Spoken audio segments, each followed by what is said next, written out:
आपको भले ही अयोध्या से निकाला है, प्रभु आप मेरे गांव में चलिए, मेरे घर में चलिए, हम आपको अपना राजा बना करके रखेंगे, आप मेरे घर चलिए, घर चलिए।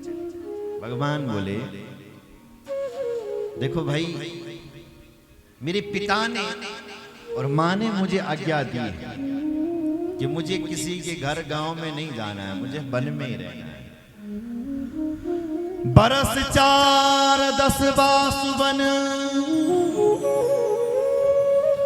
मुनि व्रत वेसु आहार, ग्राम वासु नहीं उचित सुनी, भय भयो दुख भार। भगवान कहते हैं बरस 4-10 बासुवन, 4 और 10 14, या 10-4 14।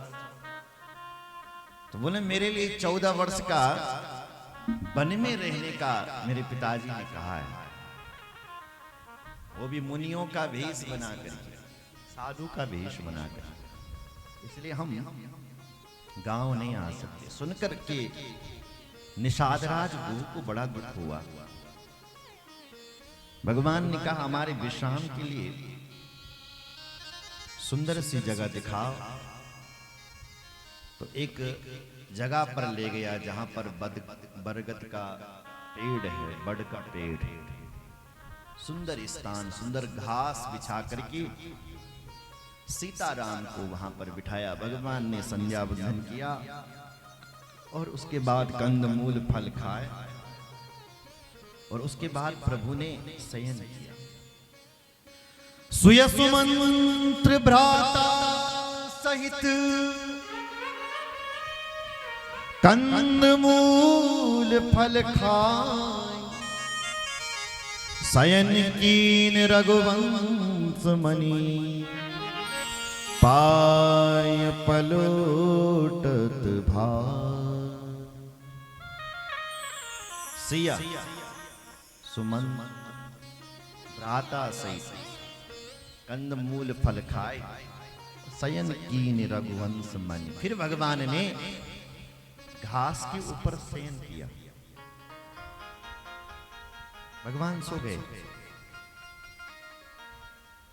और वो निषादराज जो गुह था उसने अपने सारे गांव वासियों को चारों तरफ फौज लगा दी साहब कि कोई जंगल से कोई हिंसक जानवर ना आ जाए और कुछ हमला ना कर दे, इसलिए सब फौज लगा दी। और अपने आप भी भगवान की रखवाली करने के लिए लखनलाल जी के पास जाकर के बैठ गए, क्योंकि लखनलाल जी तो वीर आसन में रहते थे।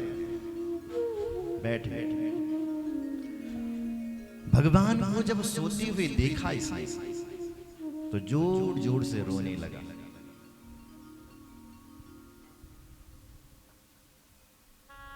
रो रहा है। सोवत प्रभु निहार निषादु,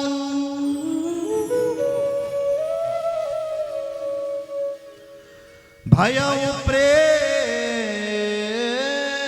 बस हृदय विषादु। प्रभु को जब जमीन पर निषाद ने सोते हुए देखा तो निषाद जोर जोर से रोने लग गया। कहता है देखो देखो विधाता, तू भी कैसा है।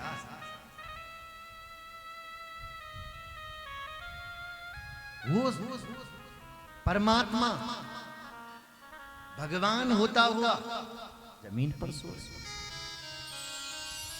व्यवहार जगत में भी कोई साधारण घर में नहीं जन्मे। जिनके पिता महाराज दशरथ, जिनकी मित्रता देवराज इंद्र से। दशरथ जी एक ऐसे राजा थे जो स्वर्ग जाया करते थे इंद्र से मिलने के लिए। इंद्र भी उनके लिए गद्दी खाली कर देते, बैठिए महाराज। पिता जिनके दशरथ, ससुर जी जिनका जनक राजा जनक, और उनका पुत्र एक दामाद जमीन पर सो रहा है। पिता जनक जग विदित प्रभाव, ससुर सुरेश सखा रघुराव।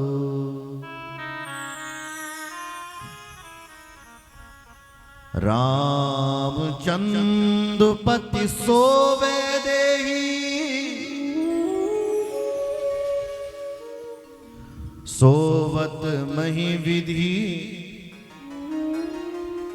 बाम न कीही।